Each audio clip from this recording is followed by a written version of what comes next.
गोजोननाय मोनदों प्रमद सार गोजोननाय मोनदों माने गोदो जोंनि आइ आफामोननि आबै आबौमोना गोबावसैनो बाव थाबोनाया दा नैबे दा बिटिसि सरखाराव दा नैबे एलटमेन्टखौ आं मोनबाय आरोखि आं बे गामिनि गावबुरा जानानै दिनै गोजोननाय मोनदों बे सरखारखौ मानो होनब्ला जोङो बै बिपिएफ समावबो जों होदोंमोन हाग्रामा सारनो नाथाय बे बिथाङा मावनो हायासै दानि नैबे सरखार बिथाङा मावना होनो हानाय बादि जाबाय आरो दा बेहाय जोङो एलटमेन्ट खालामनो मोनदों 29 बिगा 2 काटा 2 लेसा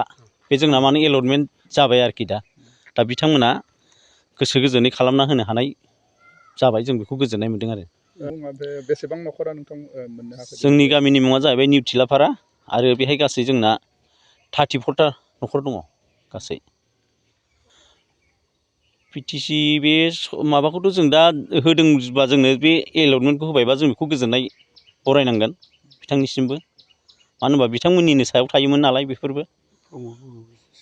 स्पेसियेलि बे बिथांखौथ' जों मा होनबावनो दा जों गोजोननायखौनो लाबानो बरायगोन बेखौ साबायखर बावबाय हानि एलटमेन्टखौ नोंथांमोना दिनै मोननो हाबाय मा फोरमायगोन बे समाव मा बुंगोन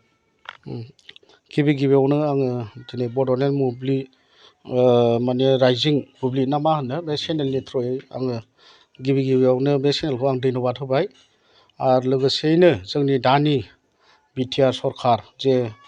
खुंथाइ जिरायनाय जोंनिनो मानाव गेदेर प्रमद शिब सार आरो बिनिनो मावफुं सोद्रोमा लोगो माने हाग्रा बिफान बा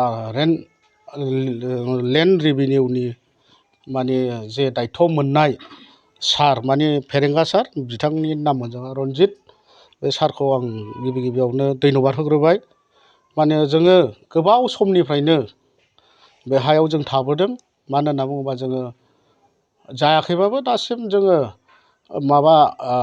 75 सननिफ्राय जों दंबोयो खिन्थु जोंनि उजिनायासो जोङो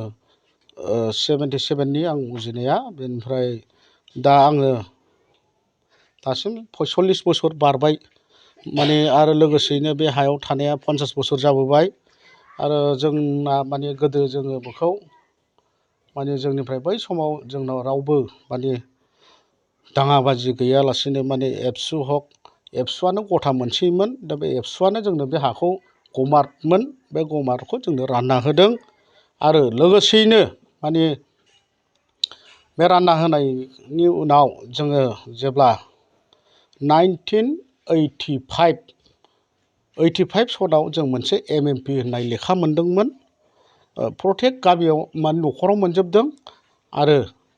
दा बे 85 मोननायनि उनाव आरो सेकेन्ड टाइम जोङो 1987आवबो मोनसे एमएमपि लेखा मोनदों बेखौ माने डिसिनिफ्राय होदों सिगांनिया 85 सननिया 150 थाखामोन ओमफ्राय 87आव मोननाय समाव लेखा होनायजों लोगोसे 2500 थाखा मोनदोंमोन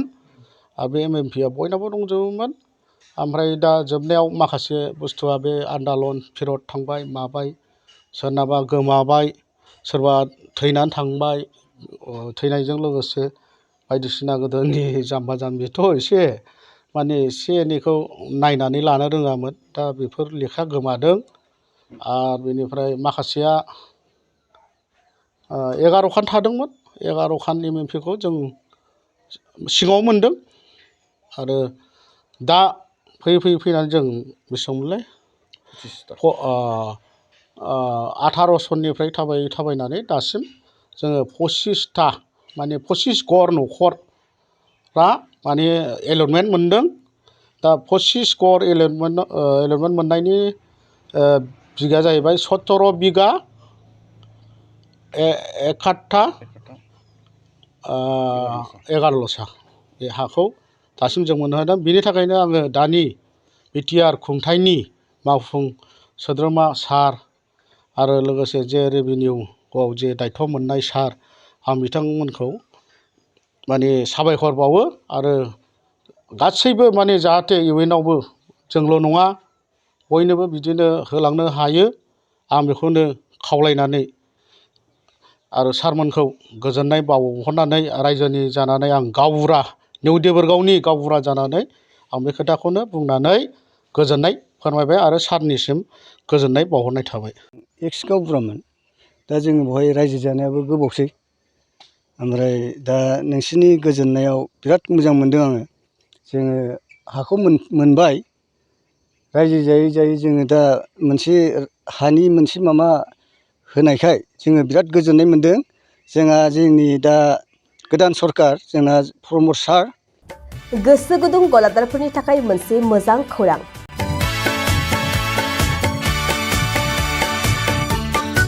अदालगुरिनि रौता सारियालियाव खुंनो लानाय मिरु एबसुनि 50 बोसोरसालिया जथुमायाव एग्जिबिसननि थाखाय गलादारफोरनिसिम जर'खा फोसावनाय